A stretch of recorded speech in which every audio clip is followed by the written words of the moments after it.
Yo, welcome to another edition ng ating Tara Kape podcast. Wala pa yung kape namin dito actually. Order pa ako. Kasama ko ngayon si Axel. Axel Goes Random. And I'll let him introduce himself a little bit later. Pero sa ngayon, dito kami ngayon sa TR4.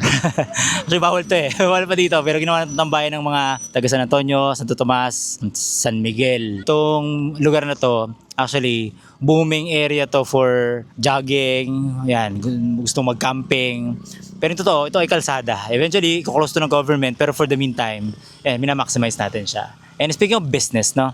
Itong kasama ko ngayon, ay papakilala ko sa inyo. Nag-vlog ka, di ba, yung isang friend namin na bago ting negosyante, which is yung Havens Brew sa Dara sa Tanawan. When I saw yung kanyang profile na, okay, he's into business, he's into content creation, obviously. And mabilis nag-resonate sa akin kasi I myself is trying to, to do both business and also contents. People are doing content, people are doing business, pero very few yung napagsasabay mo talaga siya at both at the same time. We saw a lot of creators na business owners din. Like, I would say, ang pinakakilala ko si V. Cortez, asawa ni Kong. I would say Kong is in business na rin, di ba? Pero I think one thing na not being talked about is how important it is na mapagsabay mo siya. Axel will be one of those people na literally nagagawa niya both and significantly successful. So, first, I want you guys to meet Axel. Siguro, bro, pakilala ka lang very quickly. Hello guys, kung tawagin ko sa channel ko at sa page ko mga repa. So ako si Axel, isa akong entrepreneur at the same time content creator. So pinagsasabay ko yung dalawang yan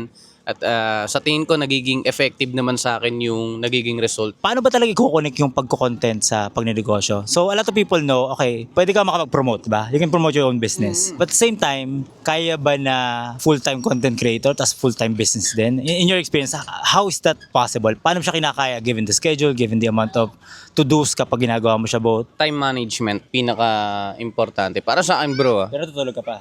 Oo naman, 3 hours. Hindi. Nakakatulog pa naman. Siyempre, kasama rin sa time management kung paano mo rin ma-manage yung oras ng tulog mo. Mahalaga na at least 7-8 hours pa rin para sa akin.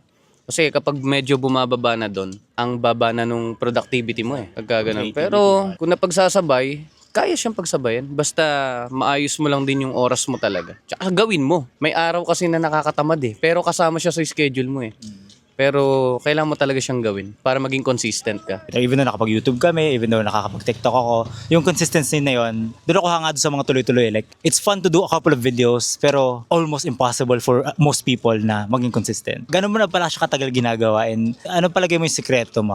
Most people can last like couple of months, maybe a year or two. Pero doing it more than that, most people give up. College pa lang ako, mahilig na talaga ako mag-video Hindi ko nga alam na vlogging na pala yung ginagawa ko noon. Na yung tawag doon, pagba-vlog na pala. Pero ang hilig kong i-record yung sarili ko, balikan kung ano yung mga nangyari noong nakaraang araw sa panonood ng video. Nakilala ko yung pagba-vlog mga 2019. Yon kasi may Facebook na ako noon. So, doon ko siya na-upload doon sa unang account ko na ban naman yon kasi nagbenta ata ako ng firearms. Okay. Doon sa hindi ko alam na may mga policy na bawal pala magbenta ng ganun. Pero ano lang naman siya, mga airsoft gun. Sa kung paano naman mine-maintain, yun nga, meron akong calendar method which is nandun yung mga line up ko. Kung kailan ko siya i-upload, kailan ko siya i-edit, nakalista yun dun sa ano ko. Tapos, bago ko i-set, halimbawa, merong gusto magpa-promote ng business nila. Hindi siya yung agad-agad na pupuntahan ko tapos on the spot, ibablog na ganun. Hindi, may schedule yan. Una, may meeting muna kaming ginagawa para mapag-usapan, ano yung kailangan lumabas sa vlog, ano yung mga hindi ko pwedeng mabanggit sa gusto nilang mabanggit, yung mga ganon. At ano yung mga pwede kong maitulong para mas maganda pa yung kalabasan ng vlog. Kasi kahit papano may experience ako at alam ko kung paano siya mas mapapaganda kahit papano. Yun lang, sinusunod ko lang siya. Tsaka hindi pa pwedeng mangyari na hindi talaga siya ma-upload, hindi siya ma-edit sa araw na yun. Kailangan kong gawin talaga yun. Sa ayaw at sa ayaw ko. Parang ganon. Kahit pa ayaw at ayaw mo talaga, kailangan mo siyang gawin. For someone na na-experience ko na yan, and honestly, nakita kong gano'n siya kahirap, yung maging consistent, diba? For business owners, what's interesting for me, na na-experience ko na siya, nagawa na ako ng content, at the same time, na-experience ko na kasabay siya ng negosyo ko, it comes to a point na yung task list mo, both, minsan mas marami pa yung kailangan kong gawin sa pagko-content. How do you balance that? Given na may shop ka, mag-vlog ka for other people, daily, almost nag-upload ka. Kami nun, weekly pa nga kami nun Weekly pa yung YouTube namin nun. sobrang challenging na. Is there secret or what's your thought process? Para magawa mo yun, kasi syempre limitado lang naman yung oras natin. Meron lang tayong 24 hours na kailangan mong pagkasyahin. Minus 8 hours na agad kasi yung tulog mo. So para magawa mo pa rin siya, dun papasok yung leverage eh. That's why kailangan mo talaga siyang gawin para madagdagan ka ng another 12 hours o 8 hours ng isang tao para yung gagawin mo sa araw na yun, maipasa mo sa kanya, siya yung gumawa nun, then magagawa mo yung dapat mong una mong dapat gawin. Tao mo sa negosyo, tao mo sa vlog. Yung mga best practices ng business, definitely applicable din sa pagka-content, no? Pero I think in this day and age kasi parang yung content di na siya nice to have eh. Parang if you have a business, pag wala kang content, ang hirap maka next level, whatever yung next level na kailangan mo, no? For those people na hindi pa nagsisimula, what do you think yung first step para may negosyo ka ngayon, alam mo na kailangan mag-content, pero hindi ka makapagsimula? What's the first step you would recommend? Kailangan mo matuto ng basic vlogging, content creation, basic content creation. Kailangan mo siya kasi nandito na yung era ngayon. Kapag may business ka, kailangan mo ng marketing. At ang bagong marketing ngayon, nasa social media. Bakit? Mas madali siya kung tutusin ngayon eh. Kasi hindi na siya katulad nung traditional na naabutan mo flyers. Di ba? Maagas yung dyaryo. Ngayon, hindi mo na kailangan yun. Mag-post ka lang sa social media mo, marami nang makakakita. Example, kung gaano kalakas yung content creation ngayon. Example, may lugawan ka. Tapos, ang katapat mo, lugawan din. Masarap yung lugaw mo. Yun sa isa, sakto lang. Pero dun sa isa, nag-content siya, nagba-vlog siya. Sabi ko sa'yo, tatalunin ka nun kahit hindi kasarapan yung lugaw. Kasi siya yung expose sa mga tao. Tapos ikaw, masarap nga yung gawa mo, nandyan ka lang sa kahon mo, hindi ka lumalabas, tatalunin ka nun nagko-content. Ganun makapangyarihan yung pagko-content sa panahon natin ngayon. So may tatry kaming product dito sa sa TR4. Musubi. Musubi. Gusto mo order ako ng kape? Ano bang flavor mo? Kaya lang parang cold lang meron sila dun eh. Speaking of business, ito yung negosyo ng aking sister-in-law. So meron kaming musubi, pastil. Yeah, you can. Where's your money? They have money? Dahil patalastas eh. May pera ba yun? Basta. Best seller niyan sa nung nag-ano kami sa school sa mga bata. Kasi ito ng dinner namin, nakakadalwa. Ayan, kape. Pero ito po yung Imagine mo, dito sa TR4, huwag niyo pa papasta pa. Nagkapihan, may Korean food, may kwek-kwek. Yung mga tao dito, jogging, ang unang intensyon. Pero dahil marami nagtinda, food trip na. Creativity and ano ng mga Pinoy, no?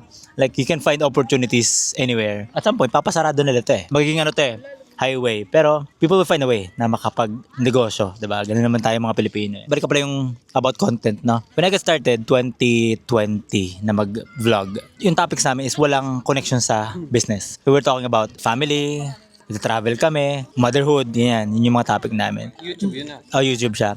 Then na-realize ko, marami pa lang negosyante na ginagamit yung pag-content, pag-promote ng negosyo. Yung negosyo ko, hindi siya connected dun sa content namin. Ang negosyo ko is about software, family yung aming content. So gumawa ako ng another channel. Nung negosyo ako ngayon, kasi okay, katulad mo, meron akong shop, for example.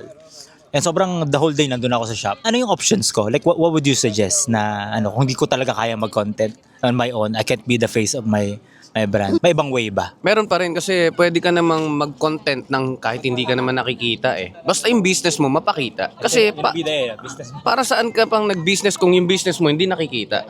Kailangan mo talagang makita sa ayaw at ayaw mo. Ayan na naman tayo sa ayaw at ayaw mo. Kasi kaya ka nga nag-business eh. Paano ka bibilhan ng customer kung hindi nakikita yung business mo? So, yun yung paraan. Ayaw mo mag-content? Siguro ayaw mo dahil ayaw mo lang na makita ka. Hindi talaga Pangalawa, nahihiya ka dahil meron akong na-encounter na ganito eh. Ayaw niya mag-content dahil daw ang pangit ng boses niya pag nagsasalita siya. Pero meron namang AI ngayon na pwedeng palitan yung boses mo kapag nagsasalita ka. 'Di ba? So, pwede namang ganun. Maraming paraan para makapag-content ka. Ang pinakakailangan mong gawin para mangyari yan eh, simulan mo. Andyan yung produkto mo, videohan mo, lagay mo sa caption yung location, meron ka ng content. Ako nakaka-relate ako dun sa someone na like you and me, nakapagsimula na tayo. Yung magsimula, I'll be honest, kahit nung nandun ako sa sitwasyon na yan, parang, paano ba talaga? Paano magsimula? Like, nahihiya ako, hindi ko alam kung ano shoot ko, hindi ako marunong mag-camera. One thing napansin ko, hindi ko talaga takot mag-content. Takot ko sa sasabihin ng ibang tao. Tama. Before, sobrang nahihiya din ako. Nung na-realize ko na, sa simula pala, Wala naman parang manonood. Wala ko parang dapat kaya. Dahil yung kaya tayo naiya, baka nang sabihin. You'll be surprised. Wala palang makakakita halos. May mga friends mo siguro. No? Pero pag tuloy-tuloy ka, if ma-get over yung consistency, di ba? Yun yung totoong challenge, consistency. And that's coming from someone na, ako din, naiya din ako. Isa din sa challenge ng mga tao is yung, wala akong gamit. Wala akong ilaw, wala ako. Pretty sure ikaw yung mas makakasagot nito kasi up to now, hindi yung ginagawa mo eh. Ako rin naman, nag-start ako wala akong gamit. Kundi yung cellphone ko lang. Meron akong prinsipyo na pinapaniwalaan na start on what you have. Kung ano yung meron ka, ngayon na bagay, sapat na yan. Meron kang harap na imumuka sa vlog, sapat na yan. Wala kang cellphone, manghiram ka muna. Upload ka lang. Naging challenge ko din simula. Yes, matrabaho siya. Yes, beneficial siya obviously sa pag may negosyo ka. Pero kung may fund ka talaga, possible pala na pwede mo siyang pagawa sa iba. May mga nakita ko ng example na ito para naman sa mga negosyante na parang establish yung negosyo mo pero parang slow down dahil wala kang content. Pero hindi mo talaga kaya. Like, it could be a reality. And what I've seen is, ako personally, ginagawa ko rin. I reach out to actual content creators. Pwede naman palang iba yung gumawa ng content para sa negosyo ko. Mapapromote ko yung negosyo ko. Doon kita nakilala, di ba? Kasi nag-promote ka ng someone else's business. Hindi naman kailangang sobrang mahal ka agad, di ba? That's something that a lot of content creators do. It's a brand deal. Diba? If wala kang following, if wala kang capacity to do your own content, aside from brand deals, you can hire actual content creators for your business. That's an option. I think nagiging challenge ng mga tao sa content creation is yung cost involved. The way I see it is, dapat tinitingnan mo siya as an investment. Kasi totoo din naman, like sa simula, so nag-video ka, walang nanood. Wala din bumili, hindi mo na pakibangan. Matuto, mag-content, matagal talaga yung progression na gumaling ka. That's where yung hiring someone else will come in. Hindi kasi, if for example, hinire ka nila, and they pay a certain amount of money, mabilis babalik yun kasi malaki ring following mo, alam mo na paano gumawa ng content. Totoo din naman, pag inaral pa nila, I mean, there's a learning curve, di ba? Hindi mo naman siya tipong, basta magsimula ka lang, alam mo na. Hindi siya ganun, di ba? So, kapag inisip mo siya na cost, okay, may negosyo tayo, di ba? Usapang negosyo na to. May cost ang inventory mo. May cost ang empleyado mo. May cost ang renta mo. Lahat ng ginagawa natin sa negosyo na para kumita ka, pero kang tinatawag na cost of goods sold. Ngayon, pag inisip mo na dagdag gastos lang yung content, you're missing the point. Yes, it is a cost because dahil malaki yung balik niya kapag you make it work, di ba? Willing tayo magbayad ng tao, di ba? Para merong gagawa nung kailangan gawin sa negosyo mo, magbebenta. I think this is the biggest mental shift para sa mga negosyante. Hindi na po siya ngayon, is a nice to have. Sa ngayon, dapat parte na siya ng operations mo. O na nakikita natin yung parang end result na ang daming followers, ang daming views. Not knowing na everyone start with zero. Yes, we all know, kailangan ng content. Yes, we all know, it's a grind. We have options. Either you hire someone. Kaya ko nang i-promote yung sarili kong business kung tutusin. Maswerte na ako sa part na yan. Pero still, kumukuha pa rin ako ng ibang vloggers na nagbabayad pa rin ako sa kanila. Nag-hire pa rin ako sa kanila. Kasi iba yung followers ko sa followers nila. Kahit papaano, makakatulong pa rin yun sa part ng business para mas lalo mag-grow. Kasi nakukuha mo yung community nila. Kaya kung isa kang negosyante o kahit hindi negosyante, malaking tulong kung umpisahan mo na mag-basic lang na mga pagba-vlog kasi nandito na ngayon yung era. So lalo na kung magbi-business ka, kahit maliit pa yung negosyo mo. Sa mga naghahanap ng jersey mga repa, meron tayong jersey shop na located yan sa 116 P. Carandang Street, Barangay Poblacion 3, Tanawan City, Batangas. Para naman sa mga hindi pa naka-follow, mag-follow kayo sa page natin. Lagay na lang natin sa screen, Axel Goes Random. At namimigay din ako ng mga libreng jersey dyan. Mag-comment ka lang sa mga post natin, mag-share ka lang, mag-react ka lang dyan, pusuan mo lang. At malay mo, ikaw na yung susunod na mabibigyan natin ng libreng jersey.